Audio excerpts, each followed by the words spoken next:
जय श्री कृष्णा। कैसे हैं आप लोग फ्रेंड्स। आज चर्चा जो होने जा रही है वो देवगुरु बृहस्पति की होने जा रही है। देवगुरु बृहस्पति काफ़ी लंबे समय से आर्द्रा नक्षत्र से गोचर कर रहे थे। आर्द्रा नक्षत्र जिसके कि स्वामी राहु होते हैं।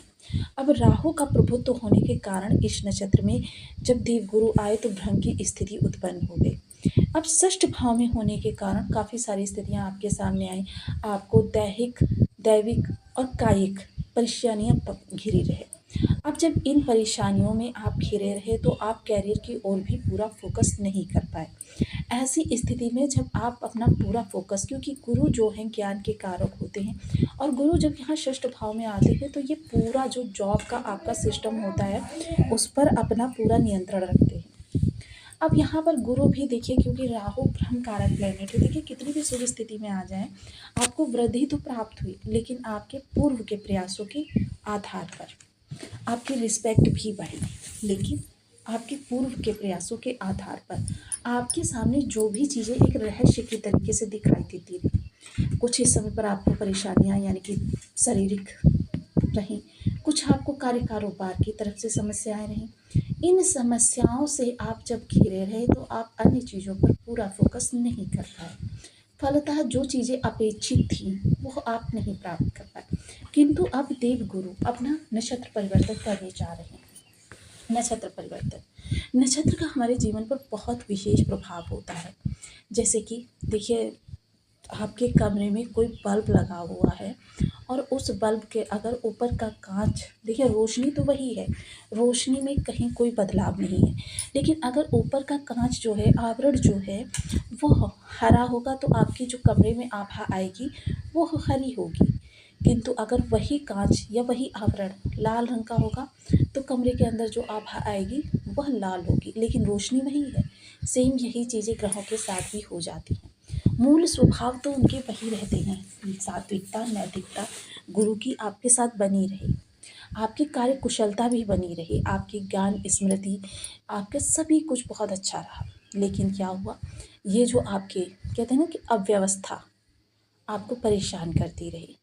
अब गुरु देखिए अपना नक्षत्र परिवर्तन करने जाते रहे हैं। पुनर्वसु नक्षत्र से ये गोचर करते हुए दिखाई देंगे। 112 दिन ये पुनर्वसु नक्षत्र में रहेंगे।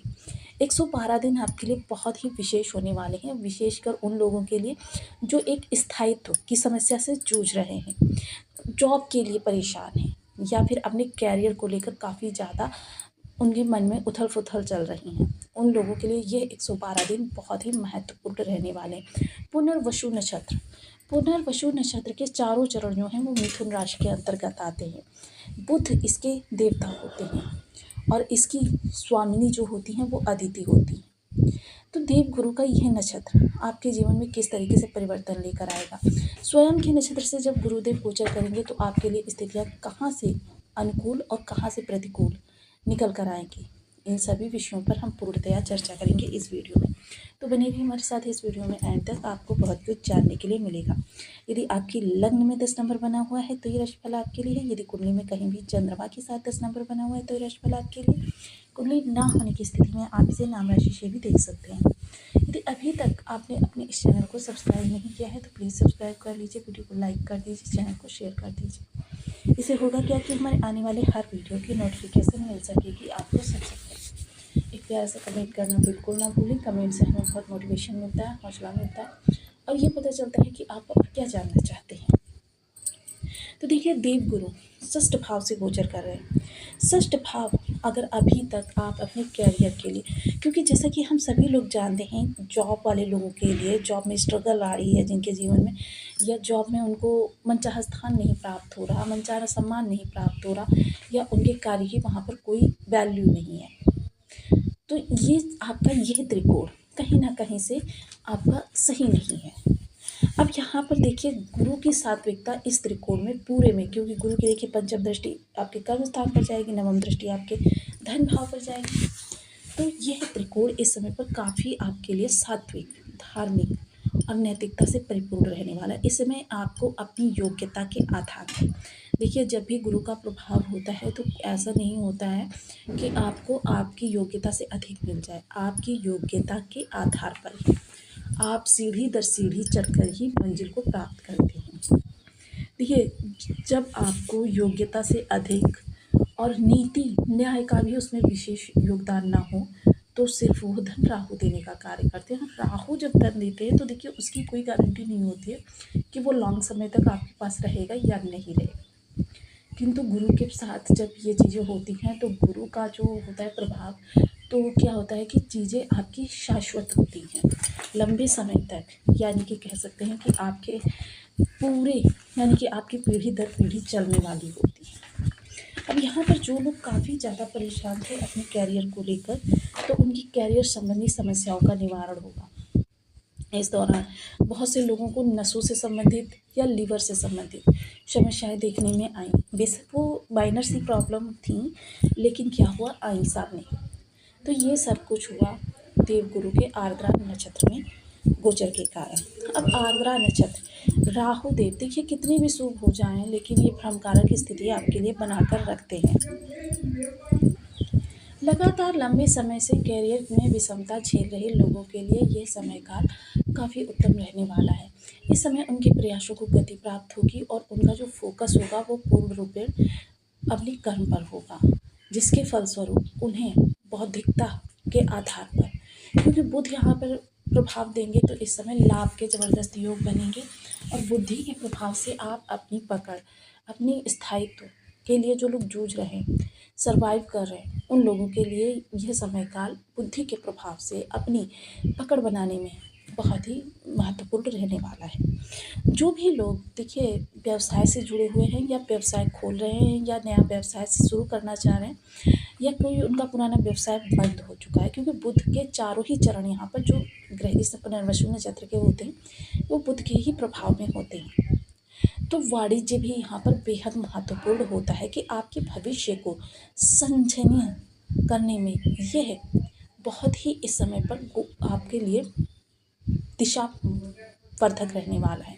कि अगर आपको अभी तक सही दिशा नहीं प्राप्त हो रही थी, सही मार्ग नहीं मिल रहा था, आपकी मतलब किसी ना किसी प्रकार से कहीं ना कहीं से व्यवधान उत्पन्न हो रहा था, तो इस समय आप देवगुरु के प्रभाव से आपकी जो समस्याएं हैं वो काफ़ी हद तक कम कर होती हुई देखी जाएंगी।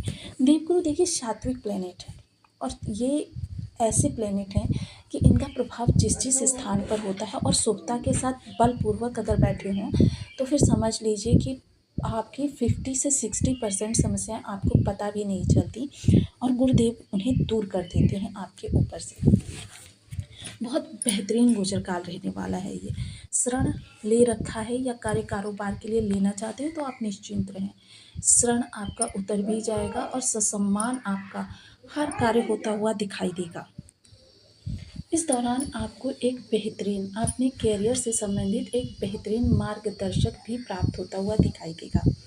ऐसा मार्गदर्शक जो आपको या तो सांकेतिक भाषा में या फिर प्रत्यक्ष रूप से आपके कार्य से संबंधित आपकी समस्त समस्याओं का समाधान आपको प्रदान करेगा। और जितनी भी ये विविधता आ रही थी वह सारी विविधताएं इस दौरान आपकी समाप्त होती हुई देखी जाएंगी।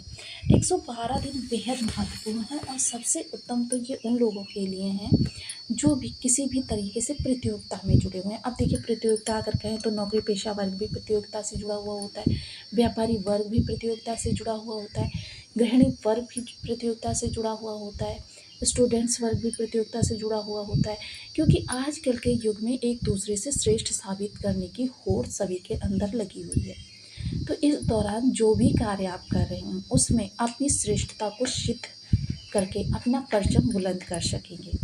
यह प्रभाव आपके लिए 112 दिन रहेगा। 112 दिन में देवगुरु की यह चाल आपके जीवन में कई सारे ऐसे मार्ग खोल देगी। देखिए राहु का जब प्रभुत्व होता है तो क्या होता है, क्योंकि राहु ने दृष्टि भी डाली हुई है और राहु ने नक्षत्र के माध्यम से भी गुरु को अपने प्रभाव में ले रखा था, जिसकी वजह से देखिए देवगुरु शुभता कर तो रहे थे कि आपकी चीज़ें जो हैं बहुत ज़्यादा अनियंत्रित नहीं हुई, लेकिन उस हिसाब से नहीं, क्योंकि राहु के लिए एक चीज़ तो देखिए शाश्वत तौर पर हर ज्योतिषी वर्ग या फिर हर शास्त्र या फिर जो भी हो, मतलब ज्योतिष का जानकार ये चीज़ तो आपको बता ही देगा कि देखिए कितने भी शुभ हो जाए राहु, लेकिन अपनी कहीं ना कहीं से निगेटिविटी भ्रमकारक स्थिति निकाल कर रख देते हैं। कि मतलब आपके सामने खजाना खोल दिया जाए फिर भी राहु कुछ ऐसी भ्रम की स्थिति बना देंगे कि उस खजाने में एक भी रुपया लेना आपके लिए उस समय पर गुनाह लगने लगेगा, चाहे आपको कितनी भी उसकी ज़रूरत हो। ये होते हैं राहु के प्रभाव। राहु के प्रभाव बहुत बड़े मेजर होते हैं, क्योंकि राहु एक मेजर प्लेनेट है। छाया ग्रह होकर भी पूरी कुंडली को अपने प्रभाव में लेकर और आपके जीवन को ध्वस्त करने या फिर ऊंचाई पर ले जाने में इनका महत्वपूर्ण योगदान होता है।